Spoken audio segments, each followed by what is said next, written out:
காங்கிரஸ் கட்சி ஒரு முடிவு எடுக்குது. அப்ப அந்த முடிவுல தான் இவங்கெல்லாம் நீங்க கீழெல்லாம் உடன்படுறீங்களா?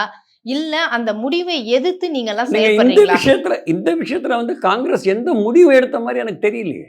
இல்ல அவங்க அதுலேருந்து அவங்க அந்த விழாவில கலந்துக்கல, புறக்கணிக்கிறோம்னாலே திமுகவுடன் இருக்கிற கூட்டணியில எந்த பாதிப்பும் ஏற்படக்கூடாதுங்கிற எண்ணமா தானே இருக்கணும் அது எல்லா காங்கிரஸுக்கு. காங்கிரஸ்காரங்களுக்கும் இருக்கு. ஏன்னா மத்தியில் இருக்கிற எங்களுடைய தலைமை அலுவலகத்தும் தலைமையுடைய எந்த ஒரு நிலை கோட்பாடோ அதை தான் நாங்கள் கடைபிடிப்போம்.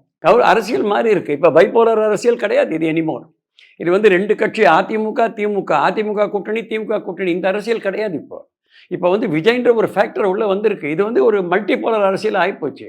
அப்போ கிரவுண்டில் என்ன ரிலேட்டுன்னு சொல்ல வேண்டியது எங்கள் கடமை. ஆனால் சொன்ன அப்புறம் வந்து தலைமை என்ன முடிவெடுக்குதோ அதுக்கு கட்டுப்பட்டு ஆகணும். ஆனா இவர் அரசியல் ஆக்குறாரு. ஐ அம் ஆல்வேஸ் வித் யூ அப்படின்னு ராகுல் காந்தி அவர்கள் சொன்னாரு அப்படின்னு ஆதவ் அர்ஜுனா சொல்றது மூலமா இவர் அரசியலாக்க பாக்குறாரா இல்ல காங்கிரஸ் வரும்னு ஒரு ஆசையாரா? நீங்க நார்மலாவே வந்து ஒன்னு அவர் ஐ அம் ஆல்வேஸ் வித் யூ சொன்னாரா இல்லையா நமக்கு தெரியாது. ஏன்னா அவங்க 2 பேருக்குள்ள என்ன கன்வர்சேஷன் ஆச்சு நமக்கு தெரியாது.